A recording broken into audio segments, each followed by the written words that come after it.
नमस्ते दोस्तों, मेरा नाम है मयंक और आज मैं आप लोगों के लिए लेकर आया हूँ अशोक पांडे जी का बहुचर्चित उपन्यास लप्पू झन्ना, जिसका पहला शीर्षक है उन्हीं मंजरों में था जो शहर बसा। बाबू का ट्रांसफ़र पहली दफ़ा प्लेन्स में होने पर हम लोग रामनगर आए। उसके पहले हम पहाड़ यानी अल्मोड़ा में रहते थे। खताड़ी नाम के मोहल्ले में हमें जो मकान किराए पर मिला वह रामनगर के भीतर बसने वाले दो मुल्कों के ऐन बॉर्डर पर था। आज़ाद भारत के हर सभ्य नगर की तरह रामनगर के भी अपने अपने हिंदुस्तान और पाकिस्तान थे। घर के पीछे नज़दीक ही एक मंदिर था। लाउड स्पीकर पर सुबह शाम भजनों का एक घिसा हुआ रिकॉर्ड बजता। रिकॉर्ड की सुई 4 या 5 जगह अटक जाती थी।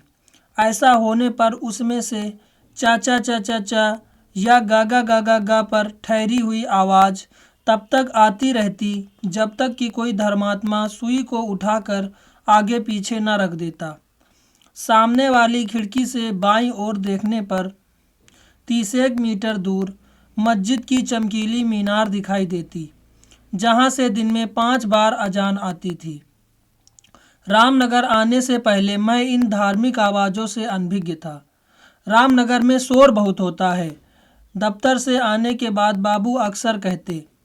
मस्जिद के सामने खलील सब्जी वाले की दुकान थी। घर की सब्जी वहीं से आती। सब्जी लेने माँ वहाँ जाती तो किसी पड़ोसन को साथ ले जाती। लौटती तो मुसलमानों के बारे में कुछ ना कुछ ज़रूर कहती। मुसलमानों और अन्य नए विषयों से संबंधित मेरा सामान्य ज्ञान रामनगर में बने मेरे पहले दोस्त लफत्तू की दी हुई सूचनाओं से हर रोज़ समृद्ध होता था। एक नंबर का चोर माना जाने वाला लफत्तू तोतला और पढ़ने में बेहद कमज़ोर था। उसके घरवाले उसे बौड़म कहकर बुलाया करते थे। कभी कभी जब माँ को रसोई में ज़्यादा काम होता तो धनिया पुदीना जैसी छोटी चीज़ें लाने मैं ही जाया करता। खलील से कहना पैसे कल देंगे और लफत्तू को ले जाना साथ में। बुरादे की अंगीठी के सामने बैठी माँ हिदायत देती तो मन में एक अजीब सी हुड़क उठती, थोड़ा डर भी लगता था। मस्जिद से लगे पटरों पर बच्चा दुकानें सजी होती थी। सफरी 5 की 2, कटारी 5 की 2 की हाँक लगाते टोकरियों में माल सजाए बैठे बच्चे छोटे मोटे व्यापार करते थे। रामनगर में अमरूद को सफरी और इमली को कटारी कहा जाता था। दुश्मन मोहल्ले में घुसते ही बच्चा दुकानदार हमेशा की तरह कुछ न कुछ अंट संट कहकर डराने की कोशिश किया करते, लेकिन मैं उनकी तरफ देखता भी नहीं था। खलील के यहाँ से चुपचाप सब्जी खरीदता और घर का रास्ता नापता। हाँ, लफत्तू साथ होता तो हिम्मत बनी रहती थी। दुकान में बैठा खलील उन बच्चों पर दुनिया भर की लानतें भेजा करता था। उस दिन पुदीने की गड्डी लिए लफत्तू और मैं वापस लौट रहे थे जब मैंने एक पल को पटरे पर लगी दुकानों की तरफ आंख उठाई। हे भगवान, मेरा दिल तिड़क गया। 6-7 साल की एक लड़की छोटे छोटे कुल्हड़ों में खीर बेच रही थी। खीर ले लियो, खीर ले लियो। उसकी आंखें मुझ पर लगी हुई थी। मेरा पेट फूलकर गले में लटक गया। पहली इच्छा मन में यह आई कि उसकी सारी खीर खरीद लूं, लेकिन तुरंत ख्याल आया कि जेब में ढेला भी नहीं था। खीर खागा? उसने वहीं से चिल्लाकर मुझसे पूछा। अमरूद इमली बेच रहे बाकी बच्चों ने भी ज़रूर कहा होगा, लेकिन पता नहीं किस तरह से हिम्मत करता हुआ मैं उसके सामने खड़ा हो गया। कितने की है? मैंने पूछा। तू हिंदू हैगा, तेरे लिए फ्री। उसने एक कुल्हड़ मेरी तरफ बढ़ाया और फुसफुसाकर बोली, सकीना हैगा मेरा नाम। शादी करेगा मुझसे? याद नहीं कब कैसे घर आए। रात खाना खाने के बहुत देर तक नींद नहीं आई। चमचम दांतों वाली सकीना की मुस्कुराती सूरत मन से हटने का नाम नहीं ले रही थी। उसका शादी करेगा मुझसे कोहराम मचाए हुए था। जल्दी सोता क्यों नहीं? माँ ने झिड़की लगाई। उसे क्या पता मुझे सकीना से मोहब्बत हो गई थी और मोहब्बत में नींद कहाँ आती है। कुछ दिन पहले बाबू के साथ हमने एक पिक्चर देखी थी जिसके अंत में हीरोइन ने हीरा चाटकर खुदकुशी कर ली थी। मरी हुई हीरोइन का हाथ थामे हीरो रोता जाता था। तुमने ऐसा क्यों किया मीना? क्यों किया ऐसा? नींद उड़ी हुई थी और पिक्चर का वही आखिरी सीन जेहन में चिपक गया। पहली मोहब्बत ने मेरी कल्पना को पागल बना दिया था। घर वालों ने सकीना के साथ मेरी शादी कराने से इनकार कर दिया। मुसलमान की बेटी को घर लाएगा, पैदा होते ही मर क्यों नहीं गया जैसे डायलॉग भीतर गूंज रहे थे। ऐसे में मैंने खुदकुशी कर ली। माँ, बाबू, भाई बहन सारे बुरी तरह रो रहे थे। सकीना की एंट्री हुई। तुमने ऐसा क्यों किया अशोक, क्यों किया ऐसा? सकीना रोती जा रही थी। मैं बड़ी मुश्किल से रुलाई रोके हुए था। सकीना के विलाप के बाद मैं तकिए के नीचे सिर दबाए सचमुच रोने लगा। बत्ती बंद की जा चुकी थी। मैंने बाबू का अपने सिरहाने तक आना सुना। उन्होंने हौले से पुकारा तो मैंने गहरी नींद का बहाना बना लिया। इतवार को सारे बच्चों को डॉक्टर के पास कीड़ों की दवा खिलाने ले जाना पड़ेगा। प्लेन्स का पानी ठीक नहीं होता, वह धीमी आवाज़ में माँ को बता रहे थे। इसी के साथ पहला शीर्षक ख़त्म होता है और इसका उपन्यास का दूसरा शीर्षक है बागड़ बिल्ले का टौंचा। टौंचा यानी कि निशाना। तो चलिए शुरू करते हैं। मुझसे थोड़ा बड़े यानी 12-13 साल के लड़के गुल्ली डंडा और कंचे खेला करते थे। लफत्तू में था। चोर के रूप में उसकी ख्याति होने के कारण ये बड़े लड़के उसे अपने साथ खेलने देते थे। उसका नया दोस्त होने के नाते मुझे भी खेलने को कम मिलता, लेकिन बिना गाली खाए उनके कर्म क्षेत्र के आसपास बने रहने की इजाज़त होती। गुल्ली डंडा खेलने वक्त वे मुझे अक्सर पदाया करते, लेकिन उनके साथ हो पाने को मैं एक उपलब्धि मानता था, सो खुशी खुशी पदा करता। कभी कभी खास तौर पर जब लफत्तू अपने पापा के बटुए से पैसे चुरा कर लाया होता था, ये लड़के गुच्ची खेलते थे। गुच्ची के खेल में कंचों के बदले 5 पैसे के सिक्कों का इस्तेमाल हुआ करता था। 5 पैसे में बहुत सारी चीज़ें आ जाती थी। इस खेल में लफत्तू अक्सर हार जाता क्योंकि उसका निशाना कमज़ोर था। वह अमूमन 8 या 1 रुपया चुराता। बड़े नोट न चुराने के पीछे उसकी दलील यह होती थी कि उन्हें तुड़वाने में जोखिम होता है। गुच्ची में 1, 2 और 5 पैसे के सिक्के चाहिए होते थे। चुराई गई 8-54 के बदले इन सिक्कों को हासिल करने के लिए उसे चाय की दुकान वाले शेरदा या जब्बार कबाड़ी के पास जाना होता था। एक बार वह पूरे 5 का नोट चुरा लाया, जिसे तुड़ाने के लिए वह मुझे अपने साथ लक्ष्मी बुक डिपो लेकर गया। वहां जाने से पहले उसने मुझे नोट थमाया और कहा कि मैं अपने लिए कोई मैगजीन खरीद लूं। वह मुझे अपने साथ इसलिए लेकर गया कि बकौल उसके मुझे होशियार माना जाता था। ऐसे बच्चों पर कोई शक नहीं करता। कृतज्ञ होकर मैंने बच्चों वाली एक मैगजीन खरीद ली। 70 पैसे की थी। नोट मेरे हाथ से लेते हुए लक्ष्मी बुक डिपो वाले लाला ने एक नज़र उत्तेजना से लाल पड़ गए मेरे चेहरे पर डाली, लेकिन कहा कुछ नहीं। गले से पैसे निकालते हुए तनिक तिरस्कार के भाव के साथ लफत्तू की तरफ देखते हुए मुझसे ही पूछा, इस लौंडे का भाई लौट के आया कि ना? सारा शहर जानता था कि लफत्तू का बड़ा भाई पेतू हाई स्कूल में तीसरी दफ़ा फेल हो जाने के बाद घर से भाग गया था। पैते कातो अंकल जी और अपना काम करो। लफत्तू ने हिकारत और आत्मविश्वास का प्रदर्शन करते हुए अपनी आंखें फेर ली।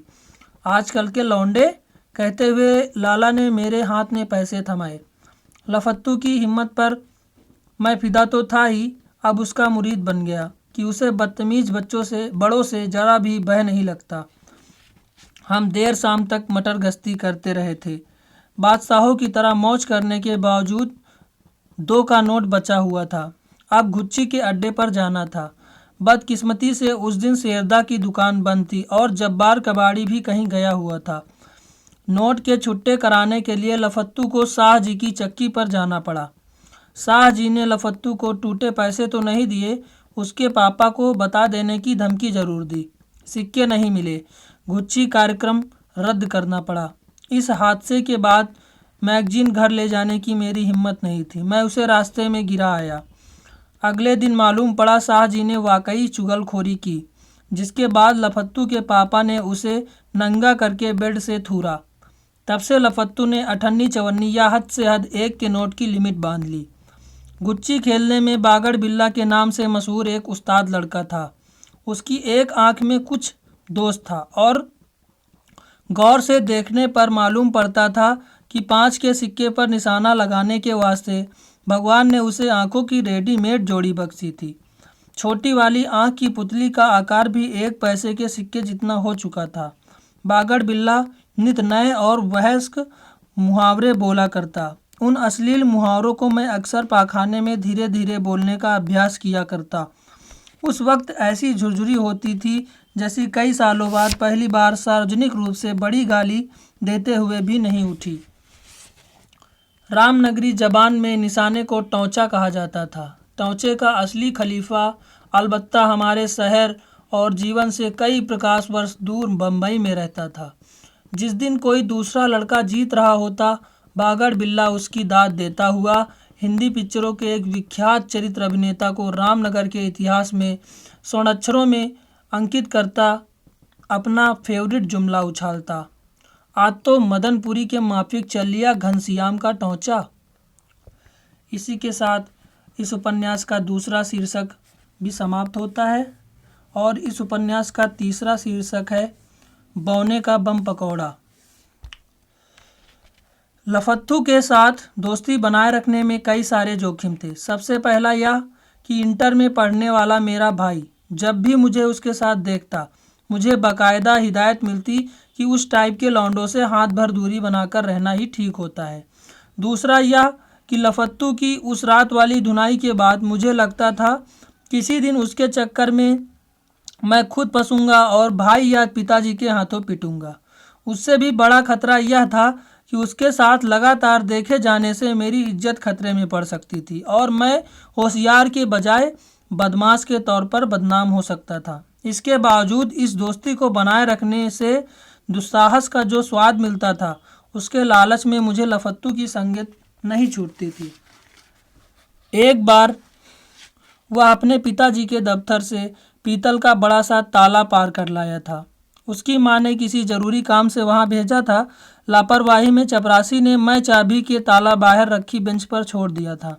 दोपहर बीत जाने के बाद भी उस पर किसी की निगाह नहीं पड़ी थी। हमारे घर के सामने प्राइवेट बस अड्डा था, फिर उससे लगा हुआ खेल मैदान। मैदान के एक तरफ हिमालय टाकीज था और दूसरी तरफ गाड़ी मिस्त्रियों की कालिक भरी दुकानों की कतार। मैं कुछ बच्चों के साथ बस अड्डे पर खड़ा था। काशीपुर और मुरादाबाद रूट की बसें यहीं से चलती थी। दिन भर के काम के बाद सारी गाड़ियां शाम के 5 बजे अड्डे पर लग जाती और क्लीनर उनमें झाड़ू लगाकर सारा कचरा बाहर किया करते थे। यह कचरा हमारे लिए खजाने की तरह हुआ करता था। हमने माचिस की डब्बियों के लेबल इकट्ठा करने का नया शौक पाल रखा था। इसके चलते क्लीनरों के झाड़ू लगाते समय अड्डे पर हमारी उपस्थिति अपरिहार्य होती थी।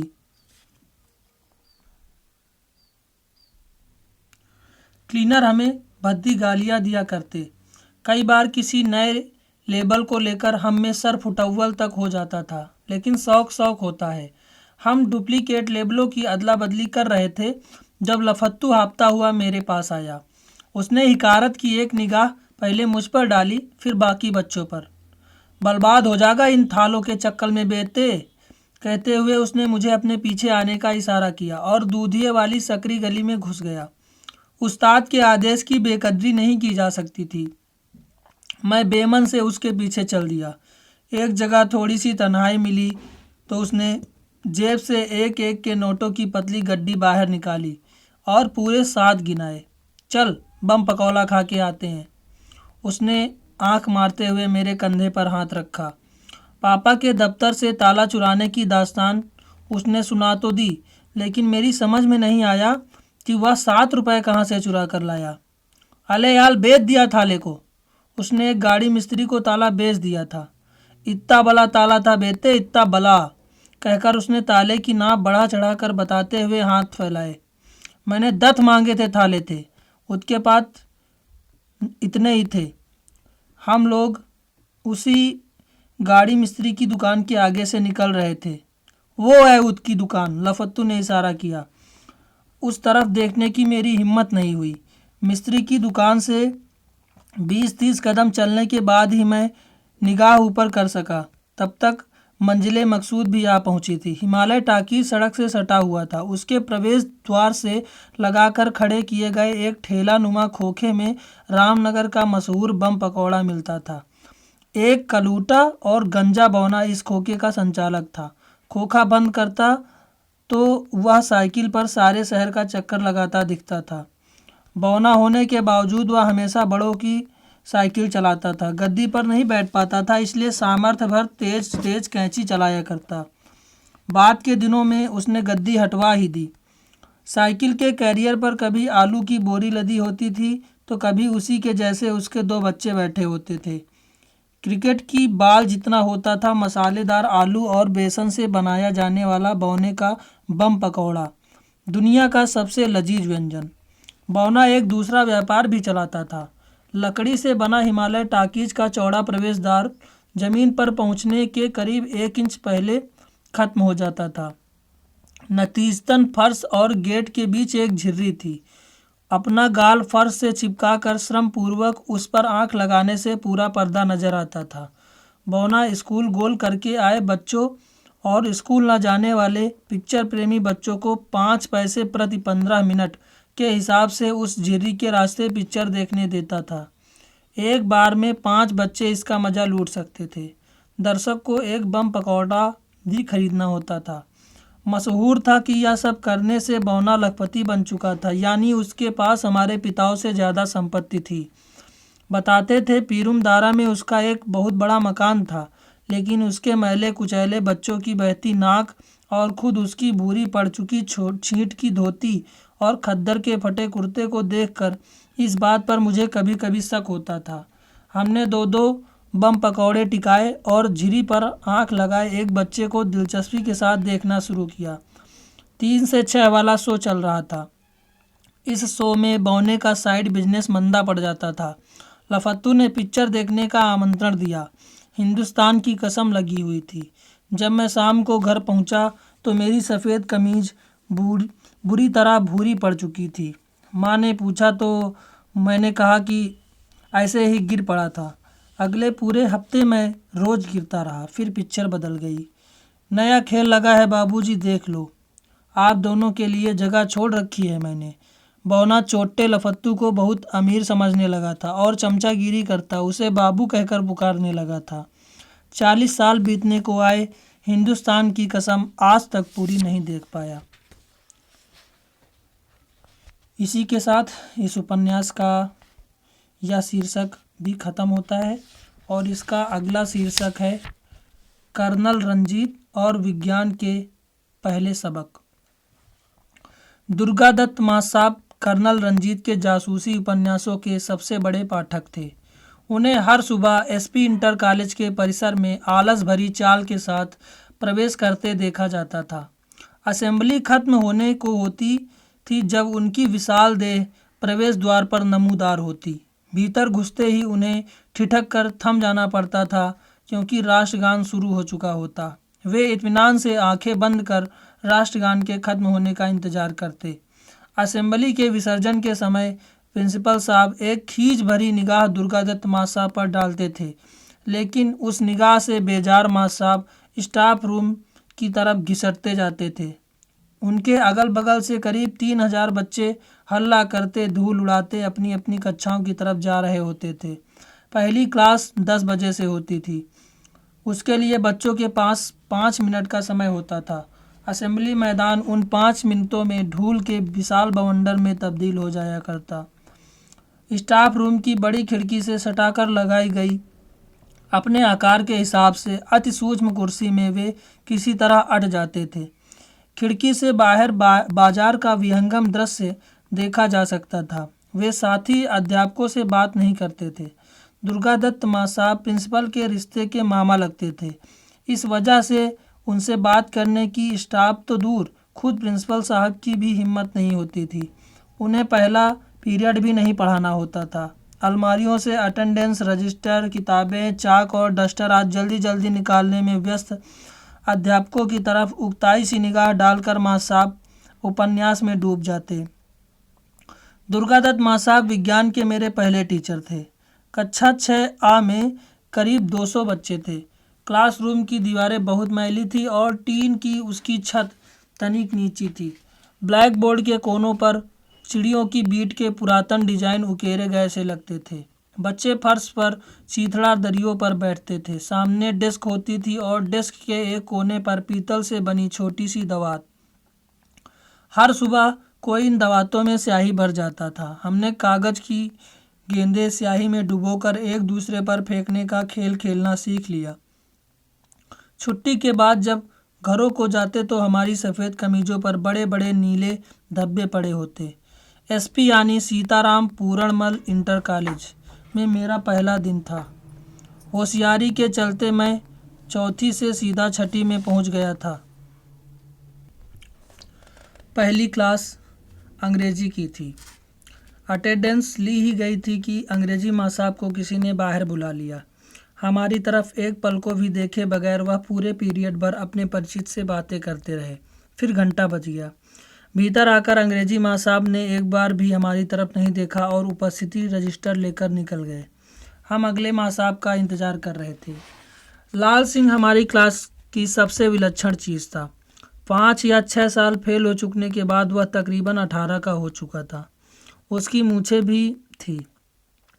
मेरे बड़े भाई जितना लंबा और अपनी तरह से प्यारा था। लंबाई और क्लास के हिसाब से अनफिट, मूछों पर आने वाली शर्म को छिपाने का वह प्रयास करता।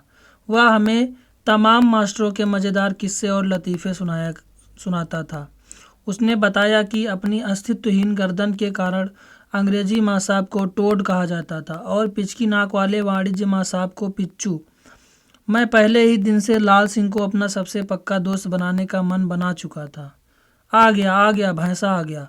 लाल सिंह की चेतावनी सुनते ही सबकी आंखें दरवाजे पर लग गई। दुर्गादत्त माँ साहब बिना किसी तरह की हड़बड़ी के क्लास में घुसे। उन्होंने लाल सिंह पर एक परछिन निगाह डाली। कक्षा शांत हो गई। दुर्गादत्त माँ साहब का आकार ही हमें डरा देने को पर्याप्त था। मिनट भर पहले लाल सिंह हमें उनके गुस्से के 1-2 किस्से सुना चुका था। वह तुरंत खड़ा हुआ और माँ साहब के हाथ से रजिस्टर लेकर अटेंडेंस लेने लगा। माँ साहब ने बेरुखी से हमारी ओर एक बार देखा और कोट की जेब में हाथ डालकर एक किताब बाहर निकाल ली। किताब का चमकीला कवर बहुत आकर्षक था। कद में छोटा होने के कारण मैं सबसे आगे की कतार में बैठता था और उस जादुई किताब को साफ साफ देख सकता था। चेहरा एक तरफ को थोड़ा सा झुकाए कर्नल रंजीत की आंखें मुझ पर लगी थी। उसने काले ओवरकोट के साथ काली हैट पहन रखी थी। तीखी मूछें ऊपर की तरफ खिंची हुई थी और कर्नल की निगाहों में सवाल था। उसके एक हाथ में छोटा सा रिवॉल्वर था। दूसरा हाथ एक अधनंगी लड़की की कमर पर था जो कर्नल से चिपकने का प्रयास कर रही थी। पृष्ठभूमि में लपटें उठ रही थी। कवर के नीचे हिस्से में एक लाश पड़ी थी और लाश की बगल में खून से सना चाकू। कर्नल रंजीत के पास कोई दिव्य ताकत थी कि वह एक साथ लड़की, लाश और मुझको पैनी निगाहों से देख सकता था। यह बेहद आकर्षक था। मैं सर्वशक्तिमान कर्नल रंजीत के कारनामों के बारे में कल्पनाएं कर रहा था जब दुर्गादत्त माँ साहब ने बोलना शुरू किया। अगले आदेश की प्रतीक्षा में लाल सिंह अब भी उनकी बगल में खड़ा था। मैं तुम लोगों को विज्ञान पढ़ाया करूँगा। सबने विज्ञान की किताब निकाल ली। हमारी सांसें थमी हुई थी। माँ साहब ने पूछा, कछुआ कितने बच्चों ने देखा है? कुछ हाथ हवा में उठे। किताब थामे हुए माँ साहब सीट से उठे और अपना मैला कोट एक बार हल्के से झाड़ा। मेरी आंखें अब भी कवर से चिपकी हुई थी। तेरा नाम क्या है बच्चे? वे मेरी तरफ देख रहे थे। चोरी पकड़े जाने के भय से मैं थप्पड़ का इंतजार करने लगा। नीची निगाहों से डेस्क को देखता हुआ मैं उठा। माँ साहब मैं हैगा तेरा नाम? जीभ पत्थर की हो गई। मैं रोने को हो गया। उनका बड़ा सा हाथ मेरे कंधे पर था। तू वो खताड़ी वाले पांडे जी का लड़का है ना? मैंने हाँ में सिर हिलाया। सुना है तू बहुत होशियार है। अब जे बता, तैने कछुआ देखा है कभी? असली वाला जिंदा कछुआ? नहीं माँ साहब। बढ़िया, कोई बात नहीं। आज सारे बच्चे असली का कछुआ देखेंगे। अपनी कोट की बड़ी सी जेब में हाथ डालकर उन्होंने पत्थर जैसी कोई गोल चीज़ बाहर निकाली। ये रहा कछुआ, असली जिंदा कछुआ। लो पांडे जी, पकड़ो इसे। माँ साहब द्वारा पांडे जी कहे जाने पर मुझे शर्म आई। कांपते हाथों से मैंने उस कड़ी चीज़ को पकड़ा। अभी कछुआ सोया हुआ है, अगर उसे आराम से खुजाओगे तो ये तुम्हें अपनी शक्ल दिखाएगा। लाल सिंह, चलो पांडे जी की मदद करो। जरा भी देर किए लाल सिंह ने मेरे हाथों से कछुआ थाम लिया। उसने एक अनभई उंगली को कछुए के किसी हिस्से में खुभाया तो कछुआ खोल से बाहर निकल आया। यह चमत्कार था। आगे की सीटों वाले बच्चे लाल सिंह के गिर्द इकट्ठे होने लगे। एक एक करके लाल सिंह। माँ साहब वापस अपनी सीट पर जा चुके थे। उपन्यास पढ़ने में उन्हें किसी तरह का व्यवधान नहीं चाहिए था। लाल सिंह ने डपट कर सारे बच्चों को सीट पर बिठा दिया और कछुआ मुझे थमाया। कछुआ वापस खोल में घुस चुका था। मैंने भी लाल सिंह की तरह उंगली घुसाने की कोशिश की, पर कुछ नहीं हुआ। अब तेरी बारी है, कहकर लाल सिंह ने कछुआ मेरे साथ वाले बच्चे को पकड़ा दिया। शोर बढ़ता जा रहा था। पीछे की सीटों के बच्चे अधीर होकर बेकाबू हो गए थे। कछुआ उनकी पहुंच से दूर था, सो उन्होंने आइस पाइस खेलना चालू कर दिया, जब तक कि अगली कतार के सारे बच्चों को कछुआ देख पाने का अवसर मिलता। घंटा फिर से बज गया। कछुआ माँ साहब के सुपुर्द को कर दिया गया। कुर्सी से सश्रम उठते हुए माँ साहब ने हमारी तरफ देखकर कहना चालू किया, जिसका नंबर आज नहीं आया वो बच्चे कल कछुआ देखेंगे। कक्षा से बाहर जाते हुए उन्होंने कुछ अस्पष्ट शब्द बुदबुदाए जो पिछली कतारों के असंतुष्ट बच्चों के कोलाहल में डूब गए। आगे वाले बच्चों के चेहरों पर गर्व था। विज्ञान की कक्षा में अगले 15 दिन तक लाल सिंह के कुशल निर्देशन में सारे बच्चे कछुआ देखते रहे। लाल सिंह का इकलौता काम यही होता था कि माँ साहब और कर्नल रंजीत के दरमियान कम से कम बाधा पड़े। हम शायद अनंत काल तक कछुआ देखते रहते, लेकिन अनेक बार देख चुकने के बाद बच्चे उससे उकता चुके थे। एक दुर्भाग्यपूर्ण क्षण में कुछ बच्चों ने कछुए के साथ कैच कैच खेलना शुरू किया तो दुर्गादत्त माँ साहब ने अपने ऐतिहासिक गुस्से से हमारा पहला परिचय कराया। जब तक कुछ समझ पाते, लाल सिंह पता नहीं कहाँ से डंडा लाकर माँ साहब को थमा चुका था। बच्चों को साले, हरामजादे, खबीस, बदमाश, ससुरे, सुअर इत्यादि तमाम उपाधियां नवाजते माँ साहब के भीतर जैसे किसी चैंपियन एथलीट का भूत घुस गया। लॉन्ग जंप, हाई जंप, भाला फेंक, गोला फेंक और अन्य खेलों में अपना कौशल दिखाते माँ साहब डंडे, रजिस्टर और चाक के टुकड़ों की मदद से किसी बेरहम यमराज की तरह कत्लो गारत पर उतर आए थे। सामने जो भी पड़ा उसकी सामत आई। बच्चे एक डेस्क से दूसरी पर कूदते अपनी जान बचा रहे थे। जो ज़्यादा चालाक थे खिड़की फांदकर बाहर भाग गए। 8-10 मिनट तक खून खच्चर करने के बाद माँ साहब फिर से किताब में डूब गए। ज़्यादातर बच्चे सुबह रहे थे। इस गुस्से को कई दफ़ा देख चुका लाल सिंह एक कोने में खड़ा बेमन से कछुए के उसी गुप्त हिस्से में उंगली घुसा रहा था। कछुए में हमारी सारी दिलचस्पी अब खत्म हो चुकी थी। घंटा बजा तो माँ साहब इस तरह उठे जैसे कुछ हुआ ही ना हो। हमारी जिंदगानियां लुट चुकी थी। कछुआ वापस उनकी जेब में जा चुका था। लाल सिंह की तरफ देखते हुए उन्होंने क्लास को संबोधित किया, कल हम देखेंगे कि बीकर कैसा होता है और लकड़ी के बुरादे की मदद से बीकर में चने कैसे उगते हैं। उनका हाथ आदतन जेब में गया। उनकी उंगलियों ने कछुआ छुआ तो उन्हें कुछ याद आया। बाहर निकलते एक पल को थमते हुए उन्होंने पूछा, सारे बच्चों ने कछुआ देख लिया कि नहीं? इसी के साथ इस उपन्यास का चौथा शीर्षक भी समाप्त होता है। अब मिलेंगे अगले वीडियो में इस उपन्यास के बाकी शीर्षकों के साथ। नमस्कार।